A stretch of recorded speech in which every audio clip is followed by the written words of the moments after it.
Welcome to another edition of Hacker Heroes, a segment where we explore the stories behind the hackers in our community. In this podcast episode, we sit down with Aaron Turner, a highly respected figure in the realm of cybersecurity. With a career spanning decades, Aaron has established himself as a thought leader and authority on various aspects of information security. Stay tuned, Aaron Turner, coming up next.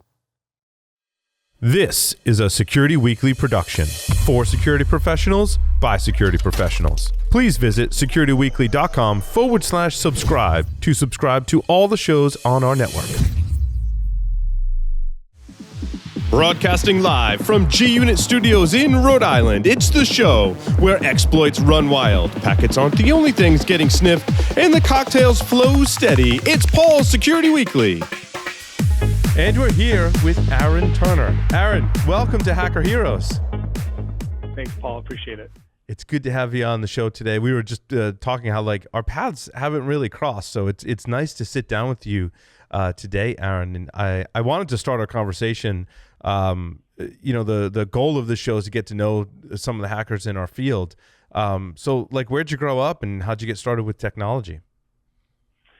I grew up in a little town in the southern mountains of Idaho, a little town of 200 people.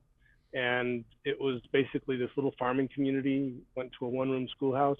A couple times I rode a horse to school. No way. Wow. So you were really low tech in the beginning.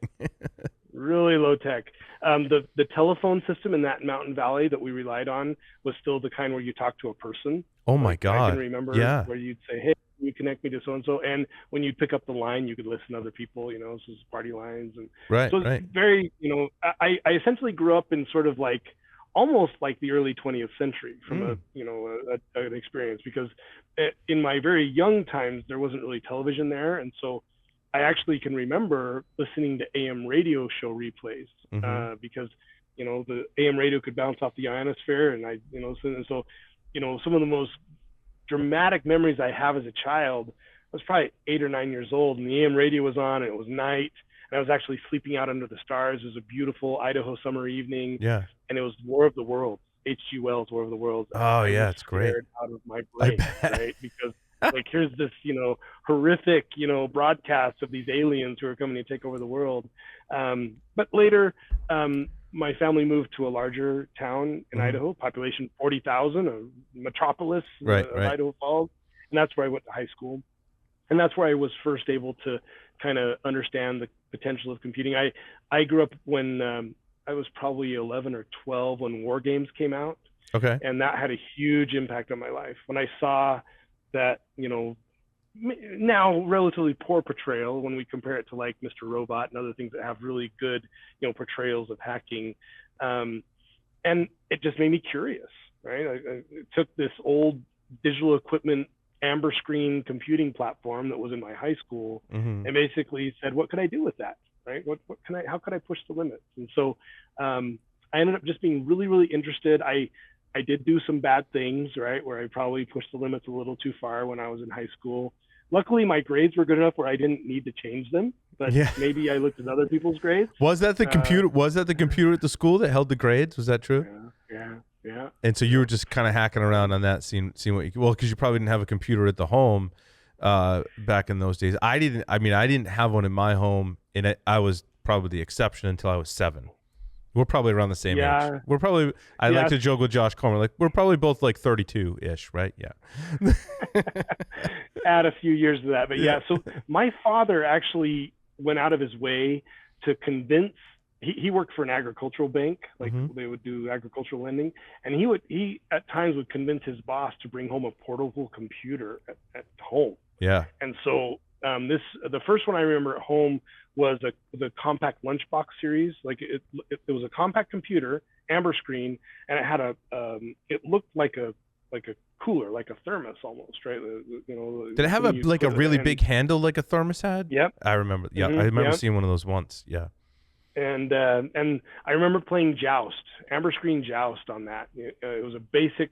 It was a Microsoft Basic encoded version of Joust that would take forever to load, and you actually had to use 3 diskettes to load the game and get it all to work. And so that was sort of the beginnings. And my first interaction with the internet I through people that I was hanging out with, got exposed to a lot of the anarchist cookbook stuff, just stuff that was in that world, and a lot of the Captain Crunch phone freaking stuff was part of that community. And so I was always really intrigued by that. I lucked out when I was 16. I got an internship at the local television station, and I became the board operator for the transmitter. And so I would run the commercials between DuckTales and Rescue Rangers, and the afternoon cartoon lineup before Wheel of Fortune and Jeopardy. And that's where I got exposed to like all of the potential of satellites, like everything that was flowing through the airwaves. And so I sort of geeked out a lot in looking at the encryption for how the networks were protecting their content over satellite feeds. I was like, okay, how do those keys work? Oh, interesting. And so very rudimentary poking there. I later when I went to go live in Mexico for a couple of years, used computers there to do some interesting things. But when I came back and was attending college, that's where I really dug into the whole smart card stuff that was going on inside of the satellite receivers. Yeah, because it was like, I remember like, it seemed to me like families that were pretty well off had the big satellite dish in the backyard. Because these are days like even pre-cable, it was a satellite, and that you got like awesome content from the satellite dish. But it was encrypted. Yes, right? so you can pirate it. That's what. So that's what really attracted me, is like, how could I push the limits on this hardware to bypass the encryption or to get free content? Because I was a poor kid, right? I grew up, and I didn't have, I didn't grow up in a family that could afford everything, And so I was always pushing the limits to say, what could I get for free? Yeah. And so by the early 90s, once, DirecTV and Dish had come out with the smaller dishes and more of the digital satellite stuff, that's where I really got into reverse engineering encryption on those smart cards. So I started to look at like, how can you fuzz a smart card system to basically make it spit out the private keys? And in the early days, the satellite networks were using symmetric keys. So you pop one key, you got them all. You got them all, right? yeah. And eventually they moved asymmetric, but the asymmetric keys were weak enough that with relatively simple brute forcing techniques, you could essentially overwrite the private key with another one and basically clone someone's paid subscription. So someone would go out and pay for a subscription, get their key, they would export it, and then you would write the private key, because the smart card manufacturers weren't taking the time to properly seal the storage mechanism in the smart card. Yeah. And so because of that, you could essentially clone a paying subscriber, and they didn't, and because of the way satellite television worked, they didn't have the mechanism to monitor whether you were cloning someone or not. Right. What was this? Was it a PCMCIA card in some of them, I want to say, or something similar, right? Well, it actually was, what we view as a SIM card now, or a smart card. It was actually a physical smart card, right? That looked like the size of a credit card that you'd shove into the receiver. Oh, okay. And that's where we were doing most of our testing. But this is like in the 90s? This was like 94. Yeah. There was like a whole scene around this. But then I feel like, fast forward to DEF CON, like not that long ago, people were talking about hacking the satellite in the content, exactly what you're talking about. So you're like really early in that.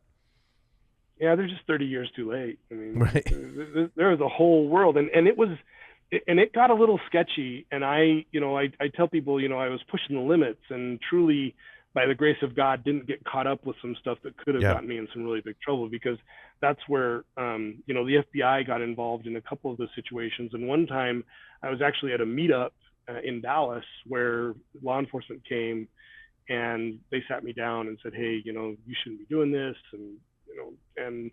But at the same time, I was actually going to law school by that time. So I was actually enrolled in law school to become an attorney.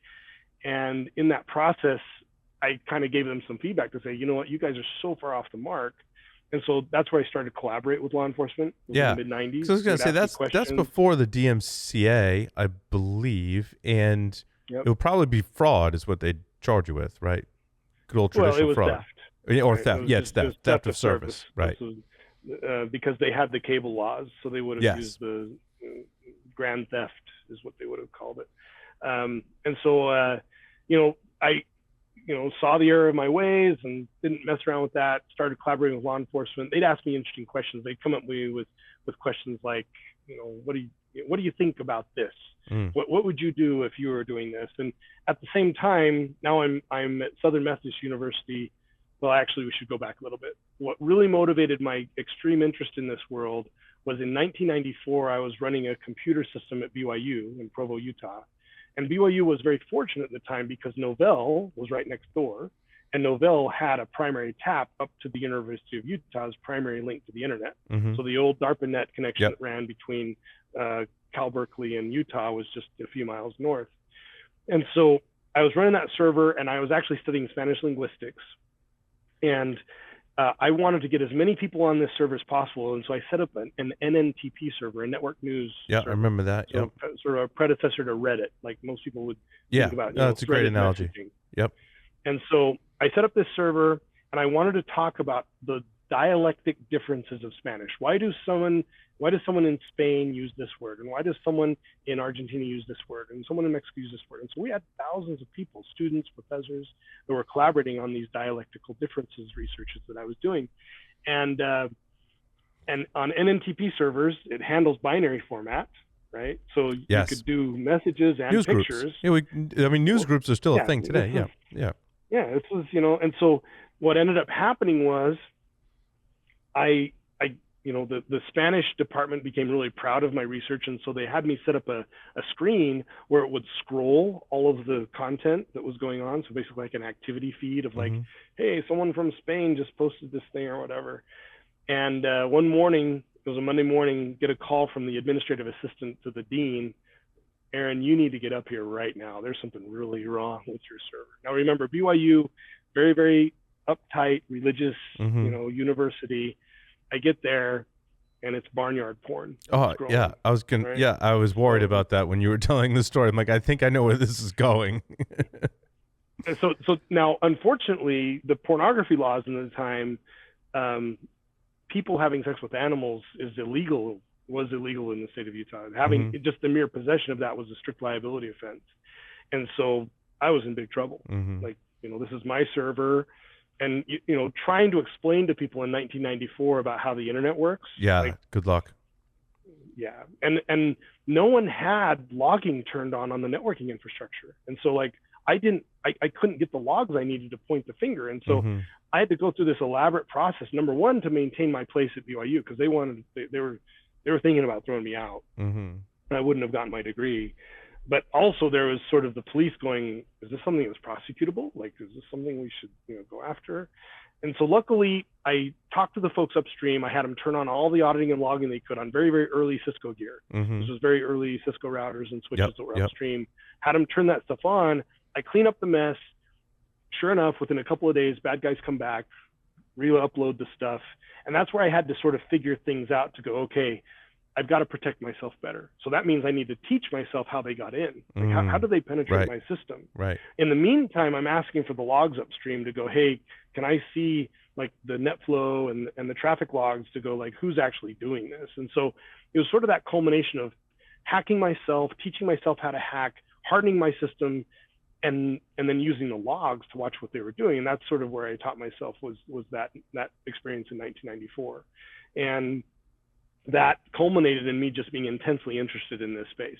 When you get slapped upside the head like that, you're always sort of paranoid about it. And luckily, I hardened the system to the point where the bad guys didn't come back. It ended up being some pranksters at Cal Berkeley who thought it would be funny to put some illegal porn on a BYU student server just to see if he'd get in trouble. Yeah, not cool. No, not cool. But that's sort of that was the culture at the time, right? Yeah, it was pranks. It was a lot of pranks. Yeah, it was all pranks. It was like, hey, what can we do? And that's when Mitnick, so Kevin Mitnick was running a bunch of his scams against Novell at the time. And so he was doing the phone calling to get unauthorized access to Novell's network and everything. So we sort of coexisted in that world for a little bit. I never met him, but we were both involved in that Novell bubble that was sitting around Novell in the mid-90s. And that was a really interesting place to be because of all the networking research that was going on. And then fast forward to when I was in law school, that's when law enforcement was asking me questions about, hey, what do you think about this? And that's when I wrote it was like a 4-page manual. It was essentially like, they ended up calling it a technology exploitation toolkit of like, if you're a law enforcement official, what kind of gear should you pick up if you go into a crime scene, and like, how can you get access to it? And so I sort of started to build those things.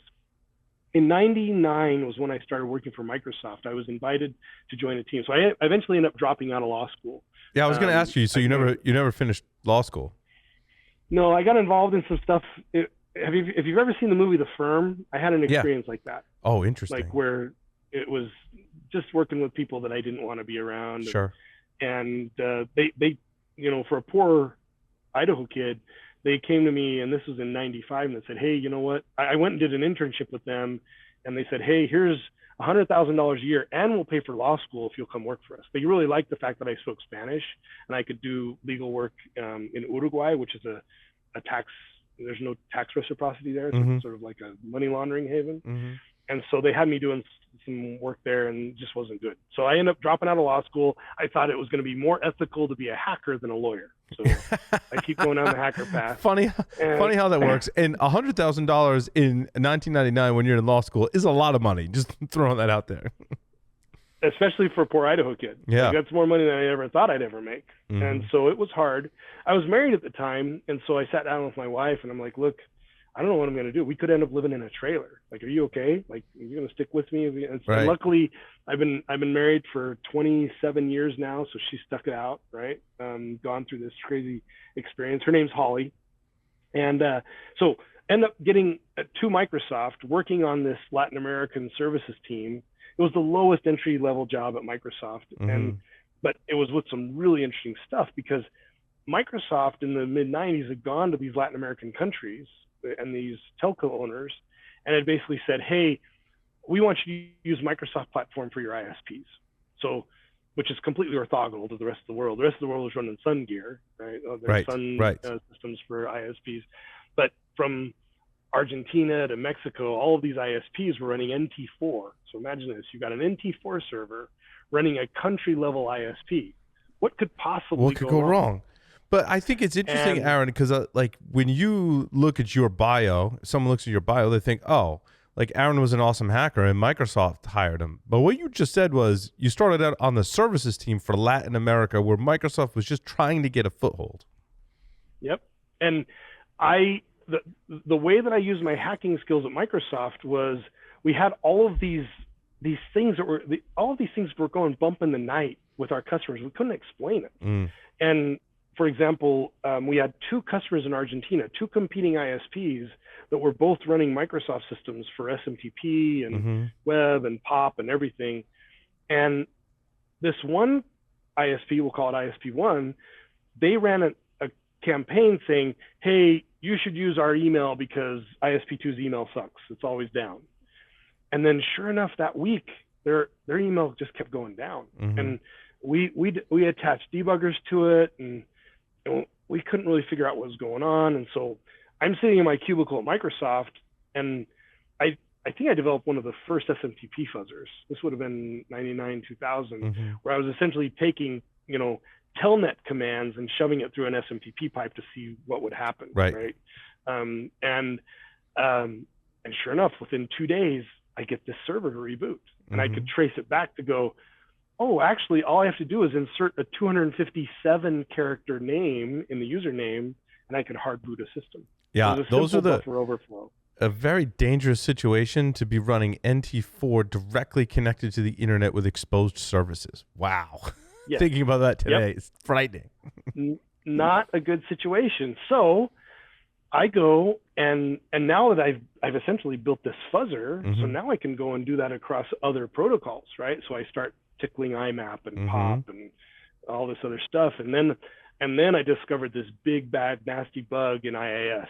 So IIS4 was the protocol server for web services at the time, attached to NT4.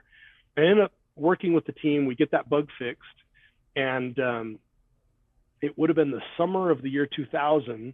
There was a U.S. spy plane flying off the coast of China, and Chinese fighter jet comes up to chase them away. They touch wings. Chinese fighter jet ends up crashing. U.S. spy plane ends up crash landing on a Chinese military base where these dudes, I later ended up talking to one of the guys who was on that plane. They took a sledgehammer and they have to make hamburger out of all the stuff that's in it. Yep. And I remember that story. The reason why I bring that up is because Code Red, which was the first big wormable exploit in IIS, I think was the result of that geopolitical situation. So there was a group of Chinese hackers that coded the Code Red instance, and it totally aligned with that situation. Like the timeline matches perfectly. You see massive Chinese exploitation of the vulnerability that I had helped discover about 9 months, maybe a year earlier. And that became that big, huge Code Red worm that took out millions of IIS servers. Yeah, and I remember. I remember that. I was at university at the time when Code Red was working for a university in a security capacity at that time. Was it Mark Mayfrey that discovered Code Red and gave it its name? Well, I don't know who ended up naming it. A lot of the guys at EI were involved in that. I don't know. It could have been one of those guys. It was one of those. And the rumor was that they were drinking Code Red when they discovered it, and that's how it got the name. Yeah. But it was also because it had a Communist Party red screen that got flashed on it, right? Oh, so, interesting. That I did not know. So what was the Chinese motivation for unleashing that worm? So the Chinese activists, the what I would call the nationalists, the far right nationalists in China, perceived that U.S. spy plane touching wings with the Chinese jet, as an affront to their sovereignty. That hey, the U.S. is leaning on us, and we need to be our own sovereign nation. Let's use this vulnerability to show the world that China has this potential. And I think that's an underreported thing. Yeah. This is just Aaron Turner's opinion. Right. A lot of people say I need to write a book someday, whatever. But so there's sort of the first crossover between something that I discovered, so a vulnerability that I helped to discover, and a geopolitical action, right? Something that I think was a nation state using a vulnerability for something bad. And then you fast forward to 2003, I had been working on some additional wormable exploit research inside of Microsoft. Like how do you try to predict like a wormable Windows vulnerability or a wormable SQL Server vulnerability? And that's in February of 2003 was when we saw Slammer, which was the SQL Server worm, and then Blaster was August of 2003. And back in those days, there was not clear delineation. There were so few of us doing information security.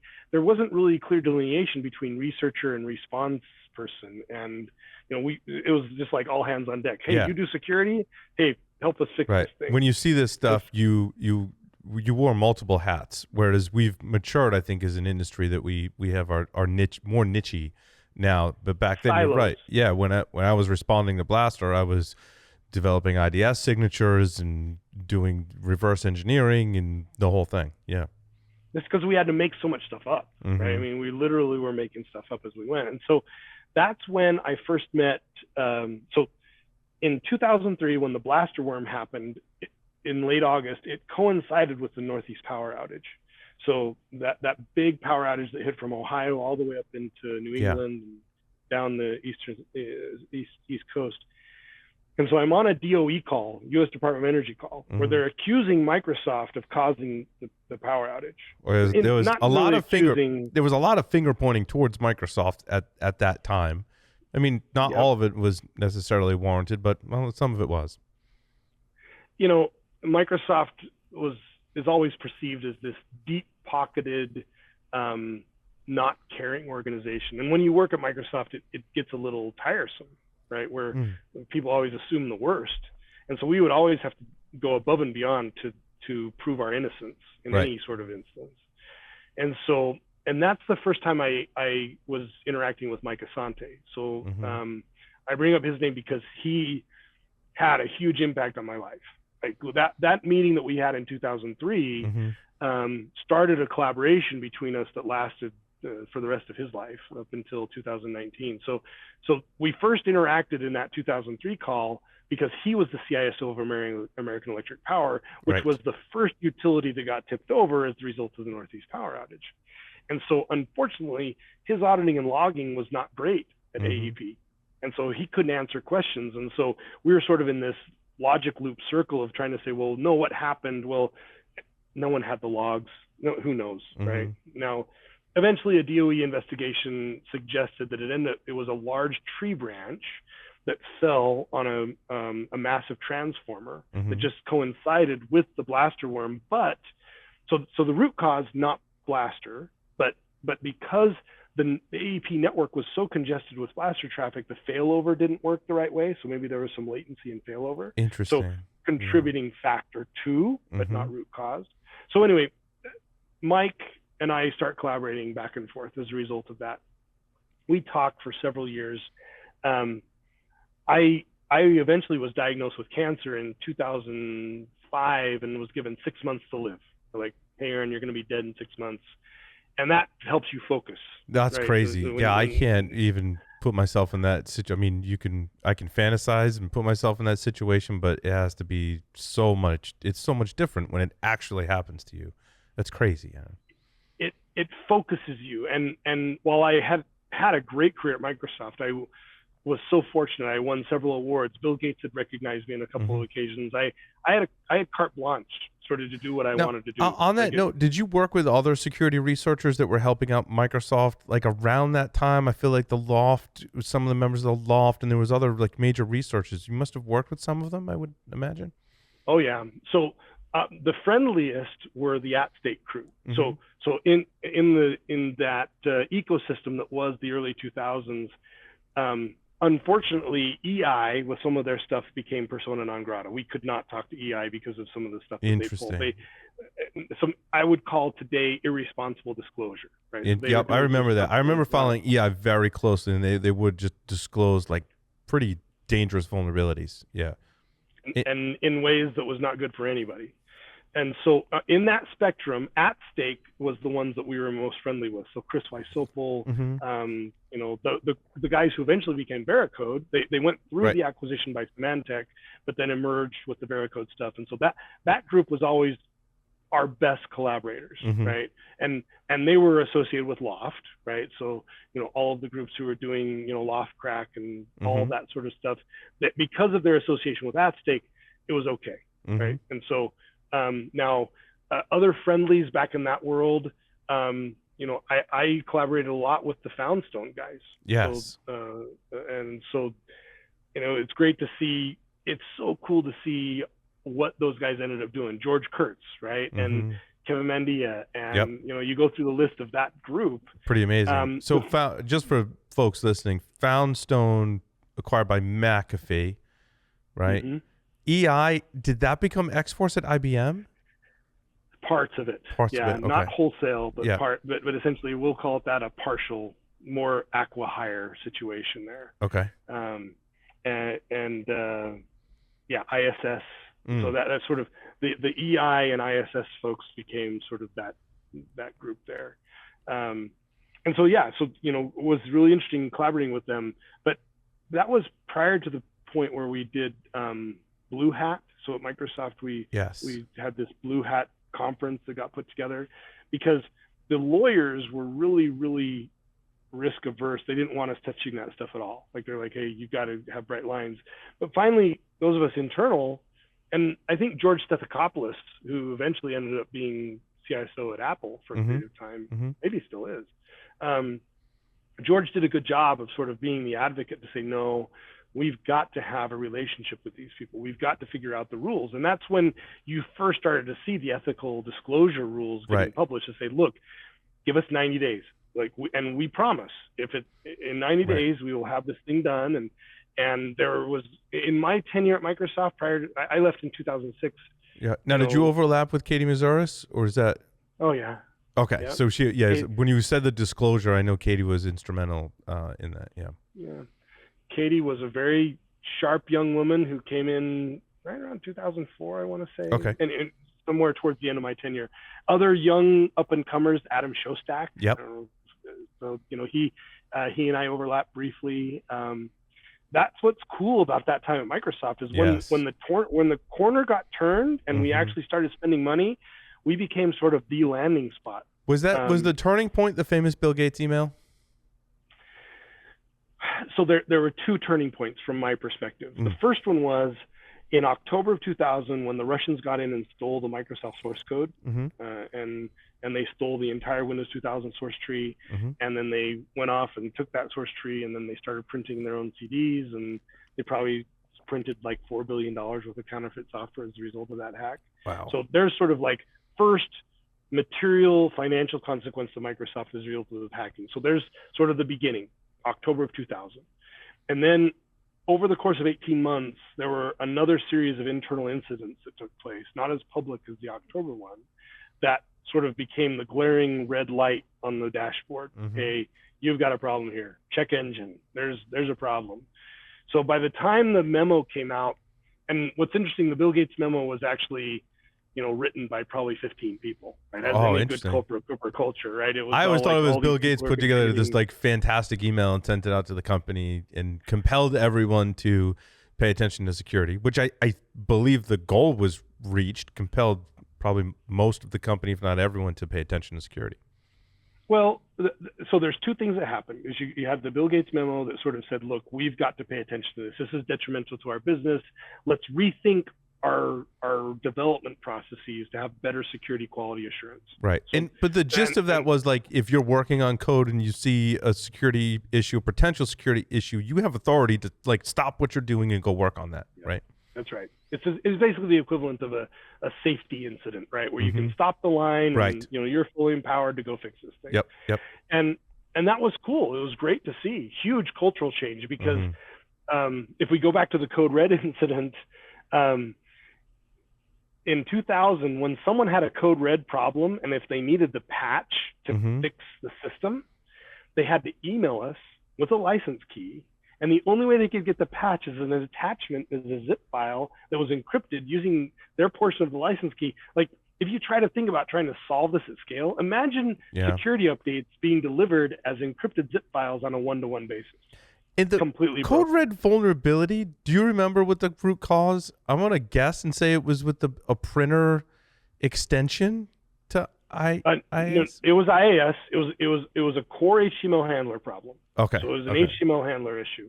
Now, you're thinking of the ancillary printer problems, the connected internet printer problems. Yes. Which I can't say who told me this, but a friend told me one time that those printer problems were actually exploited by the U.S. military at one point to take down Saddam Hussein's radar network. Oh, interesting. Interesting.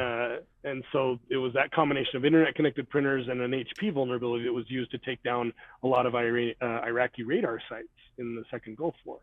But yeah, so different set. But if we think about hard lessons learned, and that's one of the, if I think about like what I'm most proud of some of the things I helped build, I helped to provide feedback into Windows Update. Like, what does Windows Update have to look like? So you have a robust, reliable update distribution mechanism, because no one had developed anything like that up until that point. Being able to click a button on your system and say, check for updates, no one had done that. Like, it was not a thing. And so that's one of the things I'm most proud of as far as like something that I helped develop was the first internet exposed scalable update distribution mechanism.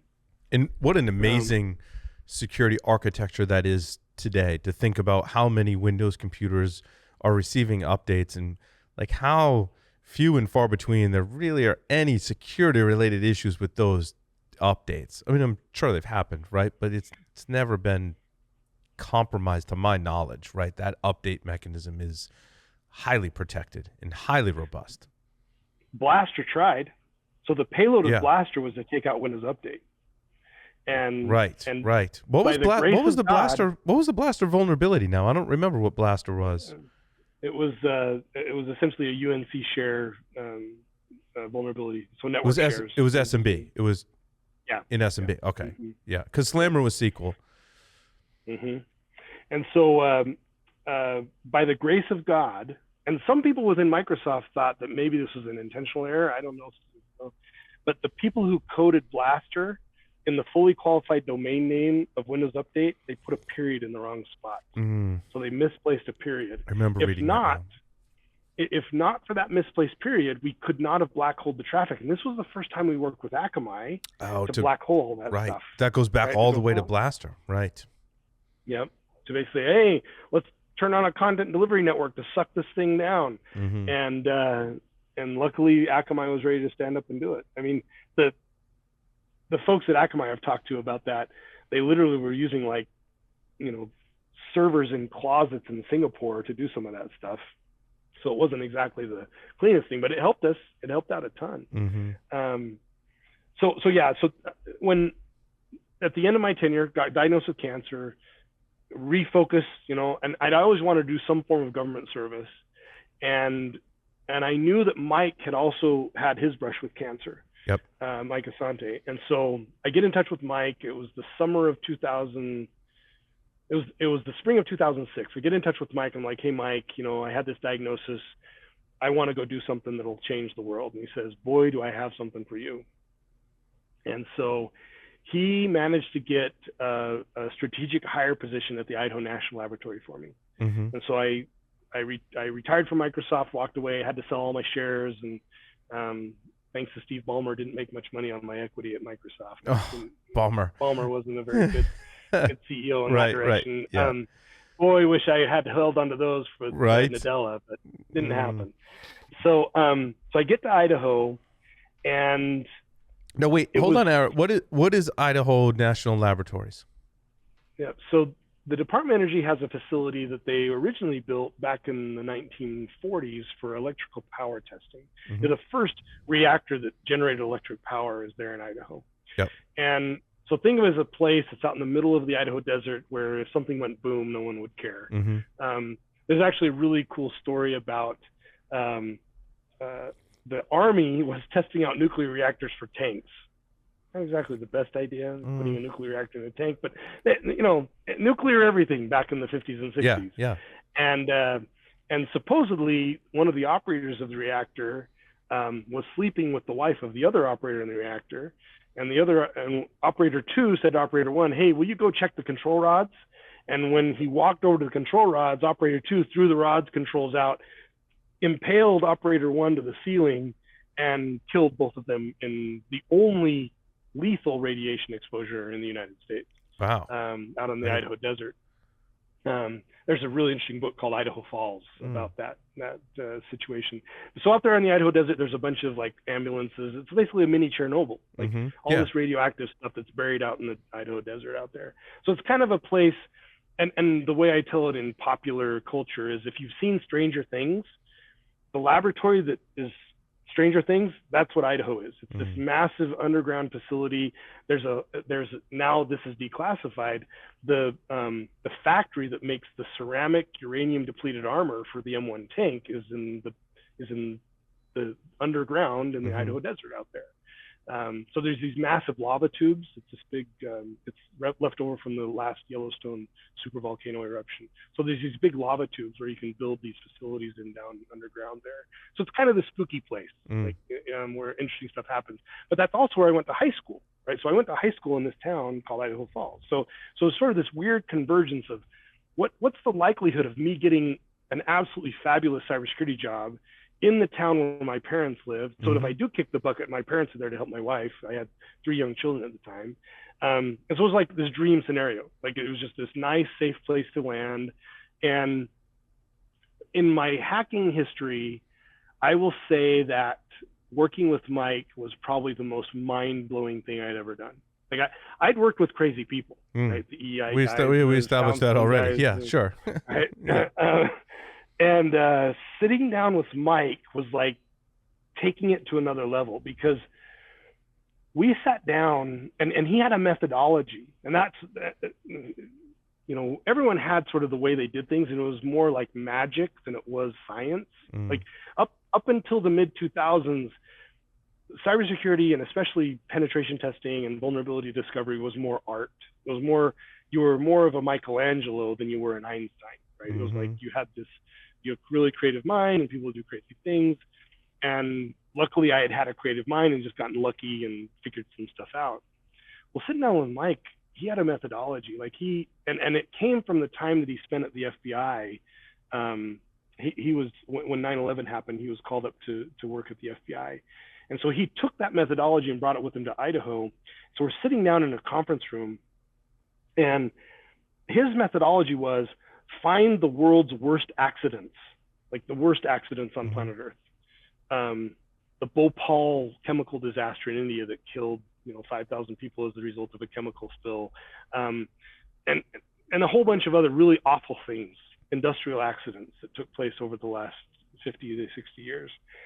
And one of those accidents was a Canadian coal-fired power plant that when it got turned online, it wasn't properly turned on and ended up destroying a whole section of the Canadian power grid, like a massive section of it. So we're conducting these interviews with experts in these things, and then we go back into the conference room, and he's like, okay, how can we use cyber to create this accident? Like, how could we take a cyber vulnerability and have the net result be a real world accident like this? And to do this, we needed funding. And so we went out to DOD because of Mike's contacts, former Navy guy. So we were pitching out to some 2- and 3-star generals in the Pentagon. And we get up and say, hey, we think that because of the scale of distributed systems, that someone could hack a distributed system. That distributed system is attached to real infrastructure. They could destroy that infrastructure. They could do harm using a cyber vulnerability. I'll never forget, we essentially get shouted off out of the front of the room. They're like, if I want to go kinetic, I'm going to bring artillery. And these people in the Pentagon who just, hey, the worst thing that can ever happen is you can make the lights go flicker for a little bit, and just really, really offensive stuff. Like it was to the point where we walked out of that first briefing where we were pitching for funding, and it was myself and Mike and a guy named Barry Coonley. We walk out of that meeting, we're like, we're going to do this. Like we're going to do something just to show the SOBs that we're in that room. Yeah. That there's a problem here. And you were battling cancer during this time? Yeah, melanoma. Luckily, was able to kick that probably about 8 months into my INL situation. Right. So you think it seems like you were in a really good mental state, despite being diagnosed with cancer. You described already your relationship with Mike and being very encouraging and a great relationship, doing meaningful work. Do you think that contributed in some way to your physical and my health? Wife? And your supportive wife who stuck with you. We have already established that Holly stuck with you when you're like, I think we're going to be broke living in a box on the side of the road. And she's like, cool. Like, I'm with you, which is amazing. Yeah. Amazing, Holly. Exactly. Good for you. And a lot of times people ask me, like, what's the secret to being a really good security researcher? And the first thing I tell people is a good life partner. Yeah. Like if you've got a good life partner, you're going to be successful, because it is really hard. It's really discouraging, right? When you're spending all this time looking for things. And so I was really fortunate to be in a really good place, right? I'm surrounded by supportive people. I've got, I have a mission, right? That to be able to go and say, you know what? Someone just told me that I'm stupid. I'm going to show that person that they're stupid. And so we go on this journey of trying to get $10 million to put a system together to show that we could blow it up using a cyber attack. And, as much money as floats around the U.S. government, getting $10 million is hard. Sure. You have to talk to a lot of people to make that happen. And finally, through a series of connections and people essentially brokering bro deals, it was like, hey, I know you, I'll vouch for you, get this done. We get the test platform built, which is essentially a mock-up of a full electric generation facility. Oh, wait. You're talking about the Aurora project. Yeah. Which is, I mean, if you're in cybersecurity, you should study this particular project. And I'm honored that you're giving us a firsthand account, Aaron, actually. I was just a guy who got to go along for the ride. Like that was Mike's thing. Yeah, right? Mike was the big driver behind that, for sure. Yeah. And so my expertise was really because of my background with distributed systems and Microsoft. Like one of the gifts that I do have is when I look at a topology or a system diagram or something, there's something broken in my brain where I can rapidly deconstruct. I can basically turn the thing inside out and look for all the weak points where I would go after. Mm-hmm. And so that was my role, was essentially Mike knew the industrial side of stuff because of his work at AEP. Yeah. And so he would show me an industrial diagram, like a Siemens system or an ABB system or another industrial control system that was used in infrastructure. And he'd show me the diagram, and I could immediately identify the weakest part because I knew where most of them were all Windows. Yep. And so because of my Windows vulnerability research, I knew exactly, like we had one that got brought into INL that was based on Windows 3 NT 3.5, right? Wasn't even 3.5.1. I knew exactly what to do there. The TCP stack couldn't even handle a sneeze, let alone a proper attack, right? And so that was my contribution, was taking all of the research that I'd done on distributed systems and applying that to industrial control. And so we would sit for hours in windowless rooms, whiteboarding stuff about, okay, what about this and what about that, and it wasn't until Mike and a couple of old power engineers, Ralph and it's been too long. I wish I remember everybody's names. But anyway, these older power engineers who knew how to run safety systems, and it was that convergence of finding an automated safety system that had a vulnerable operating system that could actually be used to turn the grid on itself. And that's what the Aurora generator test was essentially showing how a very easily accessed component through the internet could be used to actually become weaponized to destroy the grid. It's like punching yourself in the face. And that's what the Aurora generator test was essentially showing how to punch yourself in the face really, really hard by using, I think it was 40 kilobits was the attack package, right? And just a very, very simple thing. One of the books I read went into detail about the entire experiment. Oh yeah, there's several. Yeah, was it? I don't know if it was Sandworm or Countdown to Zero Day. Sandworm. Yep. Both of those have decent ones. They talk about I don't know if you were in the car, but Mike was in the car, and it was these rickety cars going over to the experiment and things like that. Like, have some of these visuals about that from previous works. So the actual test had to take place out on the desert, and it was a 40-minute drive from civilization, right? So you had to drive out in the middle of nowhere, and it's a dusty, godforsaken place out there, full of rattlesnakes and sagebrush, and so you'd get in a car and essentially drive out there, and now to INL's benefit, the test had to be run to nuclear standards because you were around dangerous stuff, right? Sure. So you had tons of safety oversight, and so you usually have a safety observer with you in the car. You drive out, make a test, see if it worked. And it was all done in a way where a lot of people wanted us to fail. So there were people who actually were trying to sabotage our work. They wanted us to fail. Other labs. So there were other DOE labs who felt that we had stolen funding from them. And if you ever want to piss off another lab, make them feel like you've stolen research funding from them, because that's like, was that the source of some of the criticism? Because I remember that time being in the podcast and reading articles and talking with people about this, because everyone started making a big deal about it. I'm like, I got to dig into it, and there was a lot of criticism about it. They're like, it didn't really prove that you could hack an industrial control system because of X, Y, and Z. I'm like, really? Because they blew up like a really big generator, like. And there's video of it and stuff and research around it.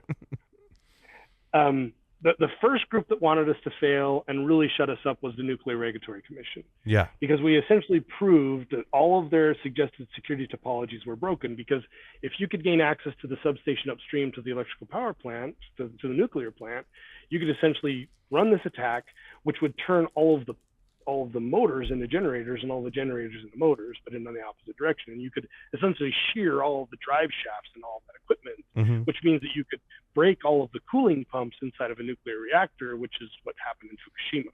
And so they knew if this gets out, they essentially have a prototype of how to make Fukushima happen all over the place. So they are the first ones that wanted us to fail. And there were people in the Nuclear Regulatory Commission that did awful things to Mike on a personal basis, that degraded, that attempted to degrade his credibility professionally and even on a personal level. There were things that they did they were just uncalled for. At one point, Mike and I went out and testified before Congress, and upon our return, the pressure had gotten so great within the DOE lab system that our bosses told us to stop. They're like, look, you got to stop. We're like, well, we can't stop. We have to take this to fruition. They're like, no, you've got to stop. And certain legal threats were made against us, and we had to retain attorneys. And that's when I looked at Mike and I went, look, you know what? I came here to make a difference. I think I've succeeded. I had a 2-year commitment. And so I said, hey, you know, we're going to, I need to get out of this. The pressure cooker was just too great. And Mike ended up crafting a landing spot for himself.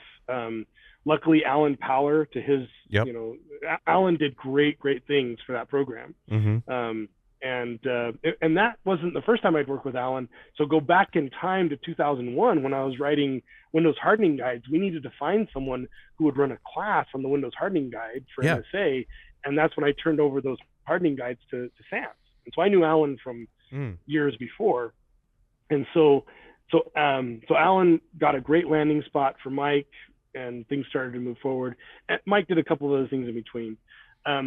But that's essentially when the band broke up, was because of that pressure cooker, because of the pressure from the other labs, because of the pressure from the Nuclear Regulatory Commission, because no one was willing to be a leader. Like if we would have had someone, like another good friend is Mark Weatherford. So, you know, you take someone like Mark, who was probably one of the first true cyber leaders at the federal level. That's who we needed. If I had a time machine, I would have put him in a time machine, taken him back to 2006, because that's what was needed in the U.S. government. Someone who was willing to go and stand in front of the White House and say, no, this is important. This is critical. We need to get this thing done. That's interesting. So you didn't have the political clout, despite the names that we mentioned. You needed the political air cover, and you didn't have that, which is why no one knew. And you were making people look bad, but for a amazing cause, a huge safety and cybersecurity issue, and you didn't have that. And that's I never realized the extent of the kind of cover up, if you will, right around that. But I think today it's out in the open and widely regarded as a very, very important event and important project that helped underscore the issues with cybersecurity as it relates to industrial control systems. Yeah. Then the other cool thing that was going on, and the only thing I can say publicly, is there's a really good New York Times article that talks about the genesis of Stuxnet. Maybe stuff happened, right? Right. And so, you know, you have Aurora and Stuxnet essentially in the basement of Idaho having babies, right? That was the genesis. And if you think about where we're at today relative to supply chain attacks, because Stuxnet was essentially a very, very elegant supply chain attack, even in a air-gapped networking world where essentially a Siemens certificate authority was compromised to the point where you could sign code as if you were Siemens and deploy code on a Siemens system that made a human believe that certain things were happening that wasn't. You know, those two things are, I think, some of the stuff that I'm proudest of being associated with, right? Because those were fundamental change points for our industry, because at that point we weren't talking about little crazy SQL servers that couldn't respond or something. Like we had fully jumped the gap into this is a thing. And if I think about the last 2 years of my life, you know, we've seen now the full culmination of the weaponization of cyber, like the full, like there's no longer any delusions. It's like, no, we need to do it. And one of the most interesting phone calls I got about 3 months ago was from an organization who was like, hey, Aaron, do you want to come join the next major defense contractor? Like, what are you talking about? Well, we think we are going to build cyber weapons better than anybody else. Like, that's really interesting. I've got something else going on right now. Happy to advise or whatever. But so I think we've now fully turned to the point where we are going to see, just like we have Lockheed Martin that makes the FA-18 Hornet and you know, the FA-20, you know, the F-22 and F-35, just like we have weapon systems that we think about as, you know, planes that shoot missiles and drones. I think we're going to see a new era of cyber weapons development capabilities that are things that we haven't seen before. And when you describe, the Russian, when you describe those generals, tie back a couple of points, I think of the general from War Games that's going, I don't trust that overgrown pile of microbits as far as I can throw it. I think we've we've moved past that largely, right? Based on your recent sentiment right there, we've moved past that, right? That's how I envision the generals you pitched to with Mike. They wouldn't give you the funding. Yeah. And luckily those dudes are retired. The people who are fascinated with artillery, they're all gone. If I think about, so essentially in 2008, I take a step away, and luckily because of my reputation and sort of the stuff that I've done and ION's research, right? So I think about one of the organizations that really has helped me reach my potential is ION's, because they have this really cool, almost like franchise federation model, right? You can go do ION's events, but you're not an ION's employee, so you don't ever have to worry about what you actually do, right? You have full freedom to do whatever you want to do. And so I did some crazy stuff. Through my contacts in government, I was now, sort of just on my own, doing my own venture stuff. And I put my name out there with some folks in the State Department, said, hey, if there's ever any international work that's interesting, just let me know and I'll go along for the ride. So I'd get called into crazy pen tests in Dubai and, different places, and just to go do interesting work.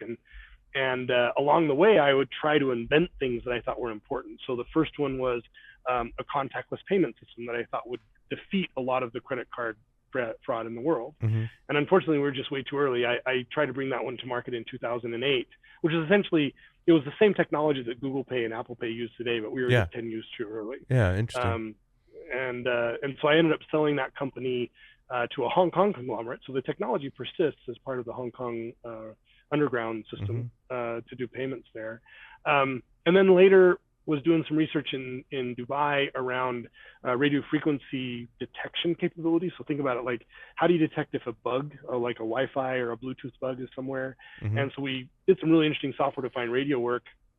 And another great of really interesting hackers that I got to work with were the people inside of the Pony Express community. Oh, yeah. So there was this company called Pony Express that was doing really cool hacking. Yeah. And his team. And so I would take Dave's equipment to interesting places to do, assessments and interesting work. And so as a result of that, I was inspired to build a system that would detect credit card skimmers. So in 2012, 2013 timeframe, a lot of the drug cartels were actually using credit card skimmers to supplement their income because marijuana was being legalized. And so they were looking to increase their profits in other areas. And so what they would do along their transport paths, where they would be taking meth and different things, they would plant credit card skimmers in the gas pumps at the places where they'd stop, and then harvest credit card numbers, and then they'd use those for fraud. And it was a really easy way to make money. Well, working with a guy in Secret Service, I said, well, if we took a software-defined radio, we could actually look for that persistent wireless signal coming out of a gas pump, because there shouldn't be a persistent wireless signal coming out of a gas pump. And we could actually take a digital fingerprint of the car that was next to the gas pump when it gets put in there. And so we actually developed some technology where we could take the Bluetooth MAC address from the car's handset and take that back to the manufacturer. They would give us the VIN. We take the VIN to the state. They would give us the plate number, and then we'd find out who was in the car who put the skimmer in there. And so I eventually sold that company to Verifone, which is a big credit card terminal manufacturer. And that was sort of my first really good exit, being able to take my desire for hacking and building and put it together in a business in a way that was really beneficial to me and my family. And so that was sort of my first big, good, good thing where technically I probably didn't have to work anymore. Yeah, it's like the Pony Express, but more on the fraud side. Yes. Very, very focused on credit card skimmer detection, very, very focused there. And so that gave me the freedom. So that was 2015. So that gave me the freedom to kind of do whatever I wanted. And so I kept doing research, and where I was very passionate was I wanted to figure out how to do end-to-end encrypted collaboration in a way. And so I ended up partnering with a company called Highside that does elliptic curve crypto for Teams, what you would perceive like Teams and Zoom. So it's really a high integrity collaboration platform. And I ended up going to Luxembourg in the European Union and doing some interesting research over there around data sovereignty. And then the pandemic hit and we got forcibly relocated. And it was at that moment in time where I'd been doing some hacking research into Microsoft 365 about how to manipulate Azure Active Directory, how to manipulate Exchange Online. And when I saw how many people were blindly going into Teams and blindly going into Exchange Online as a result of the pandemic, I was like, there's going to be badness here. There will be badness. And taking inspiration from Mike, like, you know, what could I do about thinking about really bad accidents in the Microsoft cloud that could be recreated? And so I started doing some research there and found a few that were terrifying about really bad things that had happened.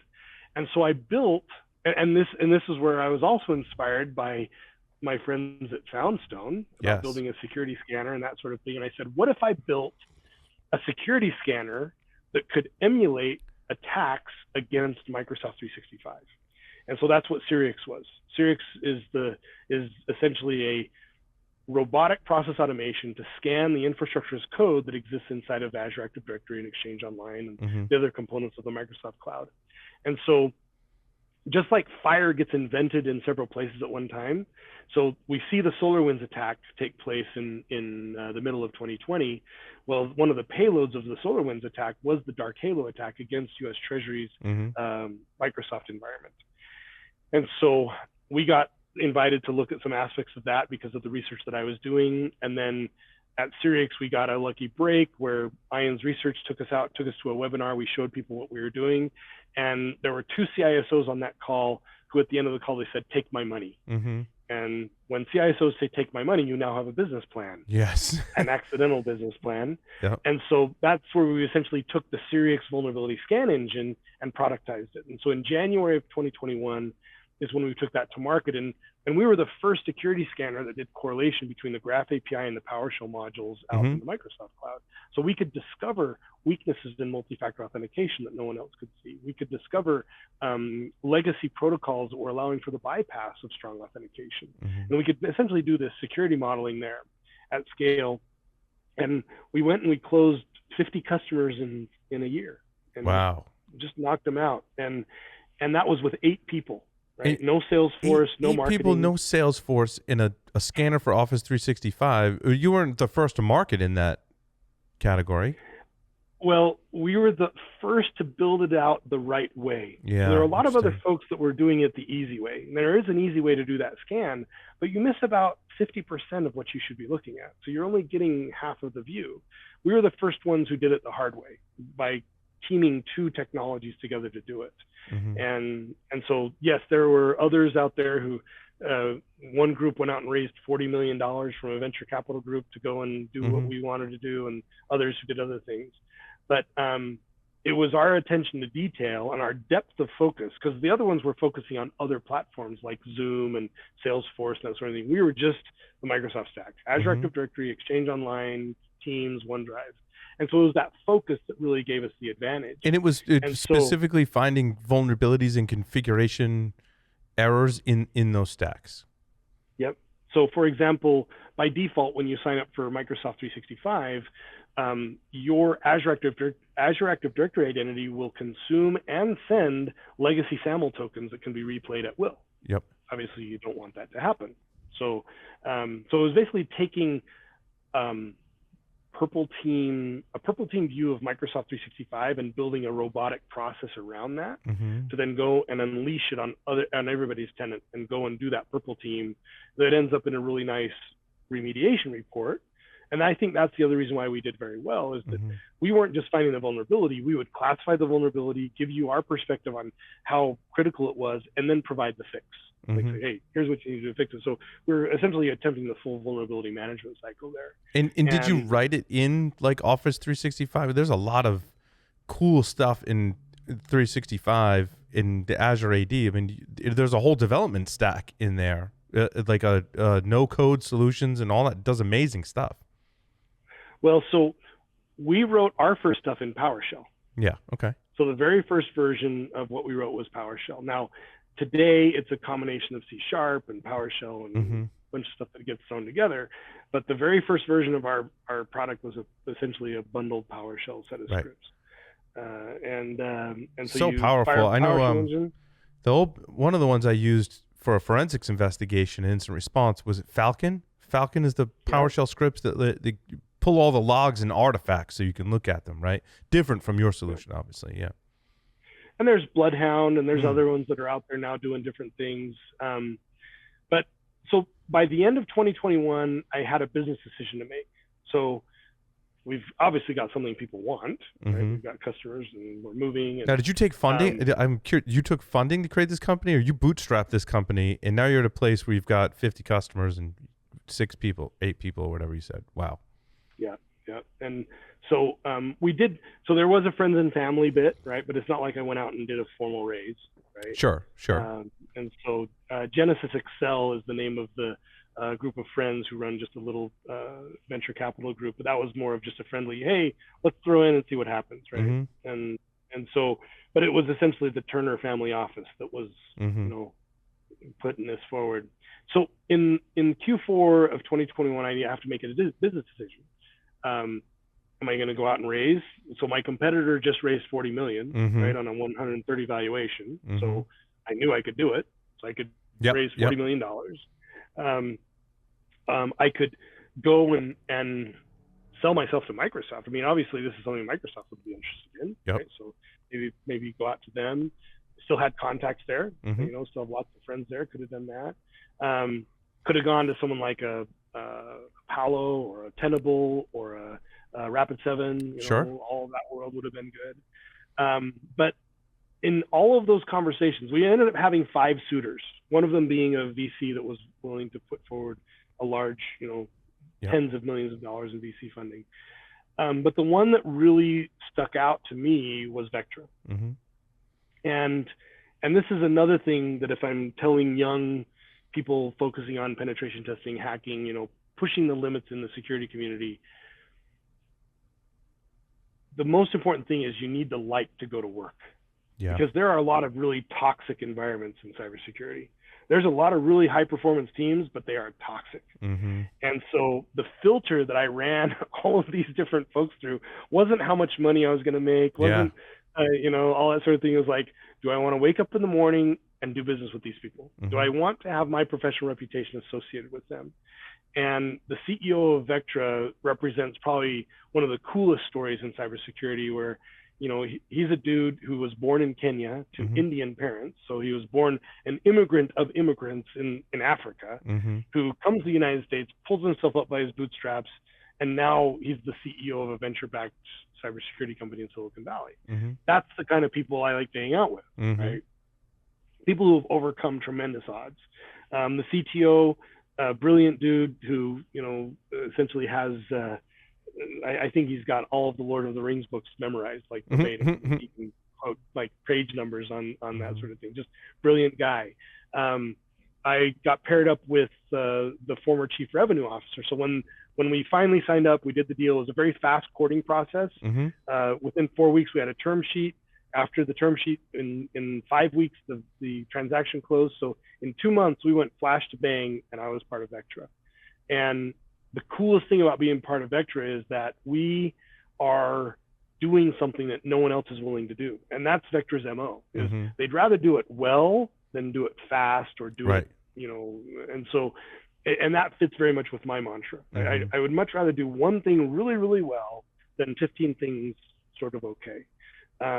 And so it's sort of a cool bookend to, we started the story in 1988, messing around with computers in a high school in Idaho, right?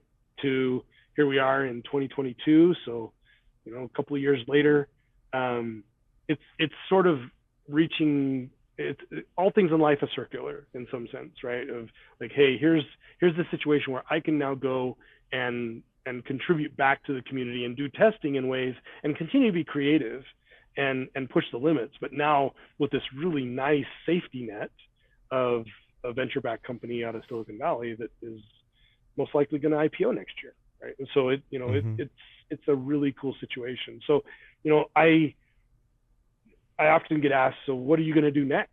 I'm like, well, I want to do this really well. So I'm very passionate about doing. So if I think about applying my security research hat to enterprise SaaS, I think there's a ton of work that needs to be done there, whether that's in Okta or ServiceNow or whatever. I think those are the next big SaaS platforms that are going to pop, that are going to have really, really bad problems. And, I think that's going to consume the next few years of my life. And then after that, I don't know if I'm ever going to be able to unplug. Like, I just have this drive. I think a lot of us feel that way, Aaron. Yeah. We use the word retirement with, folks in our field, and it's like, what? I love what I do. What am I going to retire for? Yeah.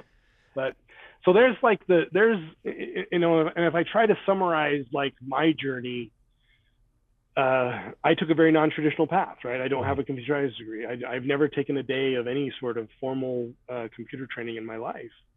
The thing that has driven me is constant curiosity.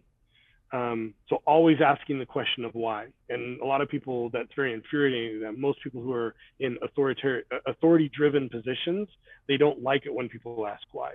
And so that's why I maybe didn't do so well in traditional learning environments or traditional situations, because I'd always ask why. And some people don't know. And when they didn't know, they would feel threatened. And so I would say, make sure that you find yourself in a situation where you can ask why. Next, if you really want to dig in to do interesting things and meaningful things in cybersecurity, you've got to be constantly learning. When I tell a lot of folks about how much stuff I learn on just a monthly basis, they're like, I don't have time for that. I'm like, well, then you're not going to be a good security researcher. Like, every time a new system comes out, you need to be ready to teach yourself that thing from scratch, bottom up, and twist it inside out. Because to be a good security researcher, you have to be someone who can intrinsically understand the system that you're trying to do something on. Because if you don't have that ability to understand, you're never going to be more than just someone who's running scripts with Burp Suite or whatever. Yeah. I've always said to that point, Aaron, right? You got to learn how to build stuff. You got to learn how to secure stuff. Then you can learn how to break stuff, and then you can learn how to like hack into it and do really cool things in like the post exploitation world. Like there's a journey there, and if you don't understand how to build it, that's the first step. Yeah. If you take a look at the truly world-class hackers now, like the folks who unfortunately have gotten a bad name, the NSO group, the guys out of Israel, like they're probably what I would consider to be the elite cyber weapons builders of the current generation. I would agree. I'd argue that their zero-click exploit that was unpacked by Google Project Zero is probably the most elegant and amazing exploit I've ever seen in my entire life. And it's my job to cover this stuff for the past 16 years. I'm telling you, that's been the greatest one I've ever seen.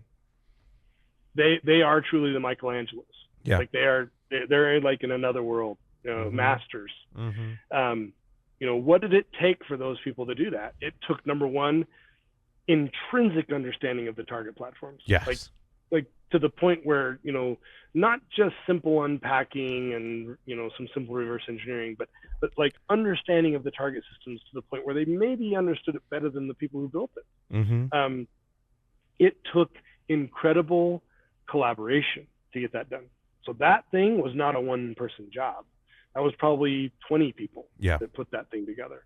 And so being able to rapidly teach yourself stuff and being able to collaborate at speed. Like, so if I think about it, if I were to telling the young whippersnappers that may be watching this to say, hey, I want to do this, I want to do great things in cybersecurity,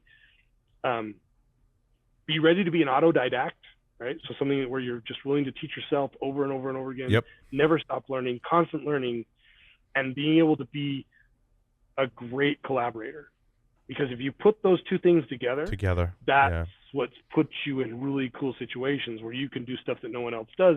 And I think a lot of times, unfortunately, and this is the downside of the portrayal of our profession in movies and television, is that, the lone wolf, the guy who's out there and got his sweatshirt on and lives in his basement and doesn't do anything.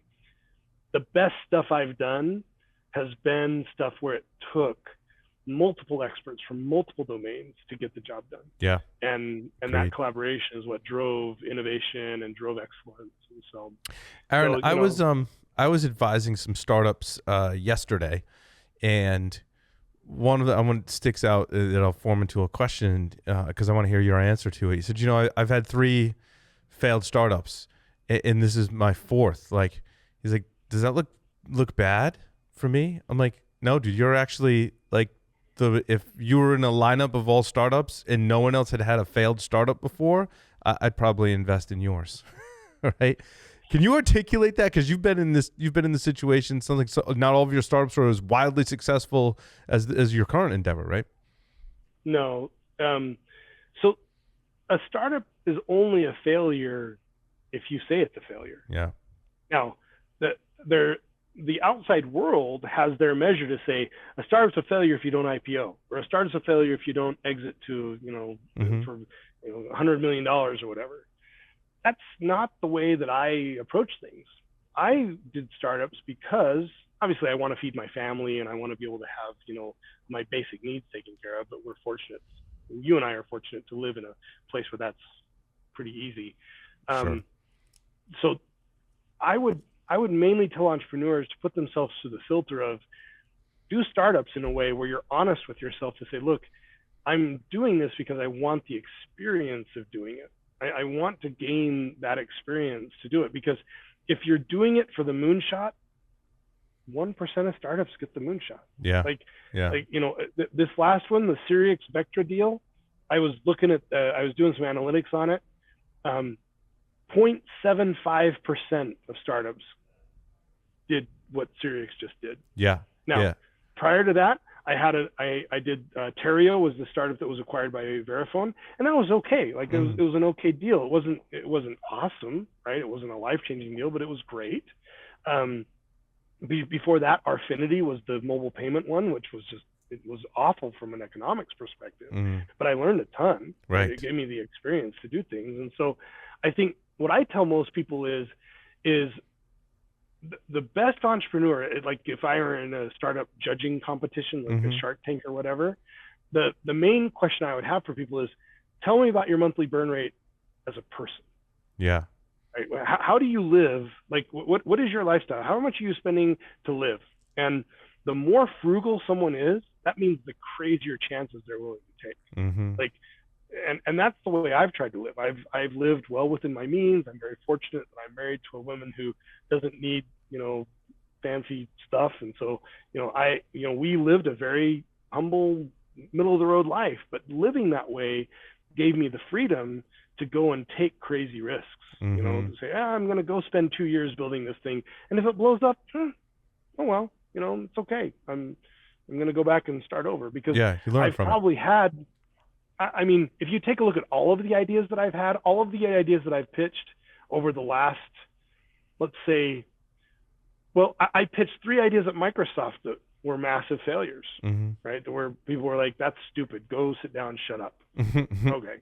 All right. So after leaving Microsoft, I've probably pitched 12 ideas that were, startup ideas that I had. And of those 12, 4 of them were things that I ended up doing.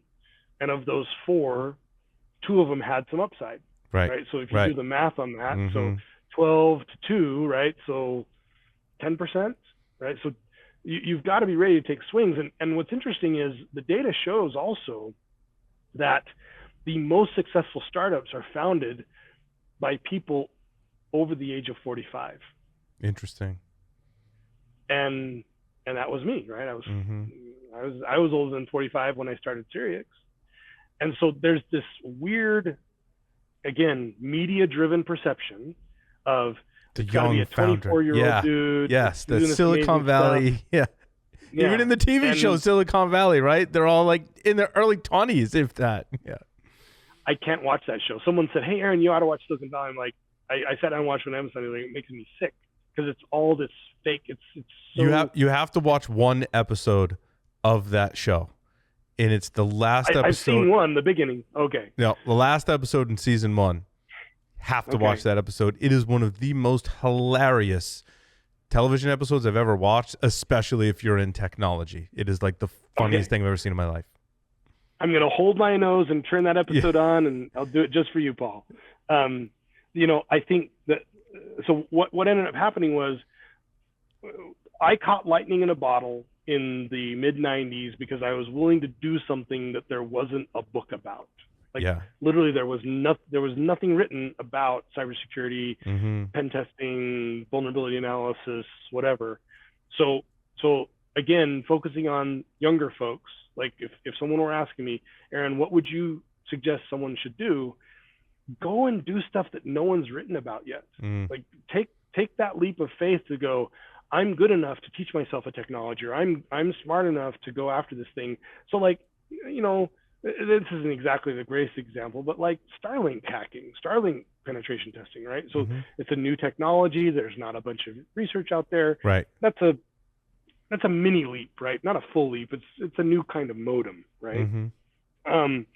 Um, but I think every time we see a new thing, we've got to be ready to throw ourselves into the security analysis of it. For example, Charlie Miller, who went to go work at Tesla, right? Mm-hmm. And all the car hacking stuff that he did.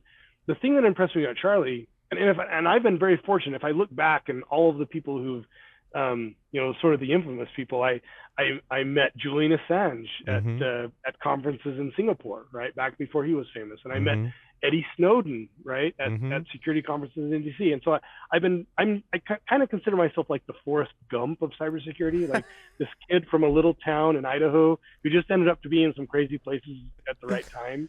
And so if I think about, that journey of all those people, and I see, okay, who's done stuff well and who's all of them have taken leaps of faith in some way. Now, some of them to their incredible detriment, like Julian, right? Which I think he was just way too stubborn and ornery. Like if he was a nicer person, like if he had a better personal relationship with people, I think he would be in a much better situation. And plus he had some advisors who just told him to do stupid things. So anyway, I would say that, making sure that you're taking leaps of faith, but in a way that is some form of planned investment. And so if I think about other ways that people should be looking at, going back to Charlie Miller, he thought about the input mechanisms that autonomous cars would have as a fuzzing mechanism. So like, how do you fuzz a self-driving car? So that means you've got to build essentially a road that will fuzz that car, changing the lines on the street, changing the color of a stop sign. And so you have to be willing to teach yourself new input-output mechanisms that sometimes are non-traditional, that isn't necessarily the keyboard. And I think that's where we're going to see the most interesting hacking moving forward is manipulating real space to control digital space. Yeah, I think security research is really just a series of failed experiments, which oftentimes people don't realize when they say, I want to be a security researcher. Like you realize, like Charlie Miller as an example, like didn't just set out and start like hacking cars and it was just magic. Like there's probably a huge series of failed experiments that goes into that, right? It's people don't get that sometimes. Yeah, if I look at my own experience, when I built that fuzzer back in '99 for the Microsoft SMTP stuff, that was probably 3 months of massive failures. And so you've got to be able to be willing to put in the time where there's not the immediate gratification. So yeah, and I think if I look back at my career too, I was very fortunate that I was in a situation where I could volunteer to do things that no one else would want to do. And I think part of that was because of the confidence my parents instilled in me. Like I literally had parents who were like, hey, go and do, you can do whatever. So like one of the things I got to go do was taking my hacking expertise and apply it to the forensic analysis of the DC Sniper laptop. So back in 2002, there was the DC Sniper incident where the criminals in that case stole a Windows XP laptop. And when the FBI finally caught up to them and put them in prison, they went to reanimate the and use Encase to go and do the forensic analysis drive, but Encase didn't have the keys to decrypt the Hyper file for Windows XP. And so I had to go and help the Windows team understand we've got to deliver the decryption keys to these people. So I actually got to hand deliver the Hyper file decryption key to the DCFL, the Department of Defense Computer Forensics Lab, which is where the DC Sniper laptop was at, to go help in that. And so I think about that. What was that? That was a culmination of yes, I was in the right spot at the right time, but I had established credibility with the right players Mm-hmm. where I could go make that happen. And I had invested the interpersonal relationships to say, hey, I'll be an expert and I'll be trustworthy and I'll help you do this. And so, it's those sort of things that help me meet really interesting people. For a period of time, I was loaned to the Drug Enforcement Administration, and my boss was Steve Murphy, who was the guy who killed Pablo Escobar. Mm-hmm. And what a wild ride that was, right? I bet, When you're working with those people and developing technology exploitation programs, essentially lawful intercept and other things, it just provides you with opportunities to learn. This morning I had a conference call with a guy from Israel that we later found out that we were actually working together probably in the early 2000s. We just didn't know each other's names. But you talk to people like that who have literally spent their life trying to do things that no one else would do, or that other people said were impossible. Mm-hmm. And so there's that element too, where you've got to have the faith in yourself that you can overcome other people's lack of faith in your ability to do things. Right. Well, Aaron, you've certainly had a lot of advice for folks that want to get into the field. Is there any other advice that you have for folks that want to get into cybersecurity? We need more of you. Like, I don't know. Yeah. I don't know how we're going to do it because it's hard. Like what we do is not fun. Like I worked with this guy at Microsoft, and he had a really prophetic comment. And this was back in like 2002 when things were crazy, right? Yeah, when, it was crazy. Stuff was just going mad, And he said, you know what? Within our lifetimes, people are going to perceive this job like Roto-Rooter. Like Roto-Rooter? Like the people who come and clean out your toilet? Yeah. Like the people who come and snake your toilet. They're going to think cybersecurity is like snaking your toilet. And boy, howdy, has that come to fruition. Imagine the poor souls who are stuck on SOC consoles and Sims, just watching alerts fire, and that's all they do, right? I mean, what madness that would bring, right? Where literally you're just doing the same thing over and over and over again, essentially responding to overflowing cyber toilets. Mm-hmm. And so I think we've got to do a better job. And I think that's another reason why I joined Vectra. Is Vectra's mission is to automate all of that garbage in a way where people can do things that are more rewarding.